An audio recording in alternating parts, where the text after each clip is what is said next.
भाजपा प्रदेश अध्यक्ष चंद्रशेखर बावनकुले ने कहा कि केंद्रीय संसदीय बोर्ड इस पर फैसला लेगा। पिछली बार 25 सीटों पर चुनाव लड़ा था। केंद्रीय नेतृत्व चर्चा कर अंतिम सूची की घोषणा करेगा। भाजपा की सहयोगी पार्टी एक सीट पर चुनाव लड़ने जा रही है। मुझे लगता है सम्मानजनक सीटें मिलेंगी। हम 45 सीटें जीतेंगे। यह अहंकार नहीं बल्कि हमारा विश्वास है। राजनीति का मतलब चुनाव जीतना है। आता लवकरच आचारसंहिता लागल्यानंतर जी काही डेट येईल नॉमिनेशनची,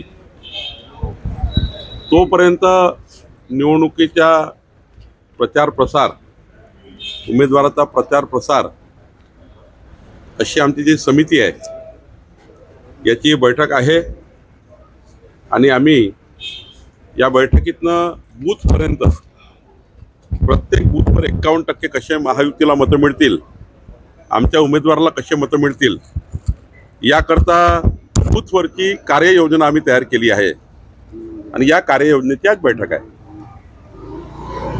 एक फॉर्म्युला ठरला नाही, काही जागा जाहीर व्हायच्या, 20 जागा जाहीर झाल्या, 28 जागा कधी जाहीर होईल, कसा असेल फॉर्म्युला काय? मी कालही आपल्याला सांगितलं की एक 5-7 जागेवर एकमत होईल, लवकरच निर्णय होईल, पण ज्या जागेवर एकमत झाला आहे त्या जागा त्या पक्षाला जाहीर करण्याची मुभा आहे, पण ज्या जागेवर एकमत झाला नाही आहे त्या जागा लवकरच महायुतीचा निर्णय होईल।